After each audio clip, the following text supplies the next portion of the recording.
আমি এটাতে 1 কাপ আর অর্ধেক 1.5 কাপ আমি বাদাম দিলাম। এটা যেহেতু আমার কাপ কোনো মাপ না, এই রুটি মেকার আটা মেকারের এটা মাপ আটা দেওয়ার জন্য। তো যাই হোক এটাতেই আমি দিলাম, যেহেতু আমার কাছে কোনো মাপ, তোমরা এমনি কাপেও মাপ করে নিতে পারবে। তো চলো কি বানাচ্ছি পরেরকে তোমাদের জানাই। কড়াইয়ে ভালো করে বাদামটা একটু ভেজে নিয়েছি, এমনভাবে ভাজবে যাতে পুড়ে না যায়, হালকাভাবে ধিমি আঁচে নাড়তে থাকবে। দিয়ে ভালো করে বাদামের চোগলাগুলো ফেলে দিয়েছি। এবারে 1 কাপ এই যে বাদামটা আমি পিষে নিয়ে আসবো। ওহো, তো দেখো আমার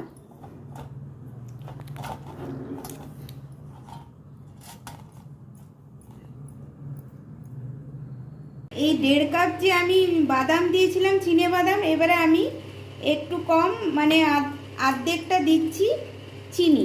এই চিনিটা আমি মিক্সিতে গুঁড়ো করে নেব।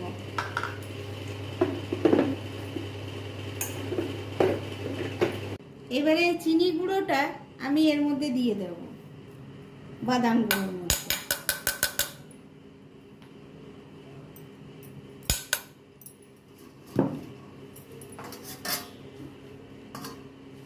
আর এই রকম ভাবে গুঁড়োটা বেশ হবে, ভালো করে এটা মিক্স করতে হবে।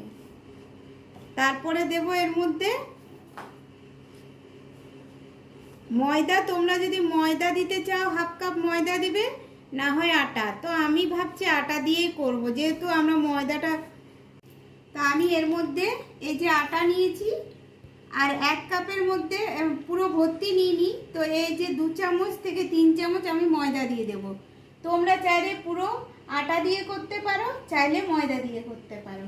তা আমি মিক্স করে দিচ্ছি, যেহেতু ওই যে বললাম আমরা ময়দাটা খাই না, খুব কম খাই, তবে একটু একটু দিচ্ছি আটা আর ময়দা মিলিয়ে। আমার আটার ভাগটা বেশি আছে, ময়দার ভাগ কম আছে। এইভাবেই আমি করব। জানি না কেমন হবে, কোনোদিন করিনি, এই ফার্স্ট করছি। ভালো হলে তোমাদের বলবো, তোমরাও এরকমভাবেই করবে। তো দেখো বন্ধুরা, আমি এর মধ্যে দিয়ে দিলাম আটা আর ময়দা, 3 চামচ ময়দা আর বাকি আটা, মানে 1 কাপ, পুরো 1 কাপ, দুটো মিলিয়ে। আটার ভাগটা বেশি, ময়দার ভাগটা কম, 4 ভাগের 1 ভাগই ধরো। এই দিয়ে আমি এবারে মাখবো এটা।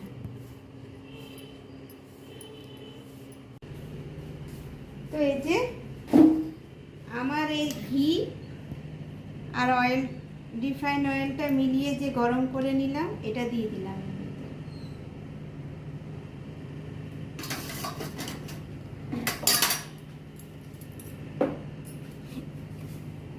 এগুলো কিন্তু বাড়িতে আমাদের প্রত্যেকেরই থাকে কম বেশি,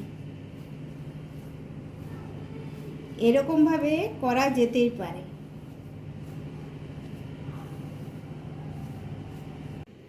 দেখো এর মধ্যে আমি একটু বেকিং পাউডার দিয়ে দিলাম, আর একটু দিলাম নুন। তো চলো এবারে ভালো করে এটা মাখবো।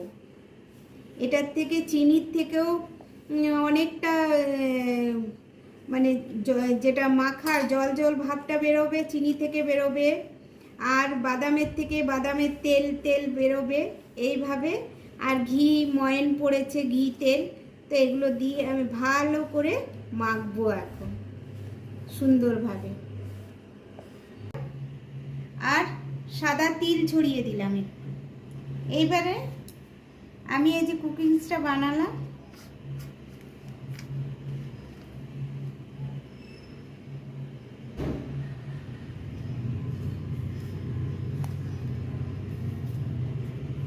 আমি এই ফার্স্ট টাইম বানাচ্ছি, কখনো বানাইনি। জানি না বন্ধুরা কেমন হবে, খেতে তো মনে হচ্ছে দারুণই হবে। মেয়ে বুড়োটাই খাচ্ছিল যে খুব টেস্টি হয়েছে মাম্মি। আমি কিসে বানিয়েছি, এটাই হচ্ছে আমার মাইক্রো ওভেন। নিচে আছে নুন, নুনের মধ্যে আমি এটা বসিয়ে থালা দিয়ে তারপর বানিয়েছি, এটা তোমাদেরকে বলে দিলাম। দেখো আমার কুকিংস রেডি। দেখে তো মনে হচ্ছে দারুণ হয়েছে, কিন্তু গরম আছে। এই দেখো, তাও একটা খেয়ে তোমাদেরকে দেখায়।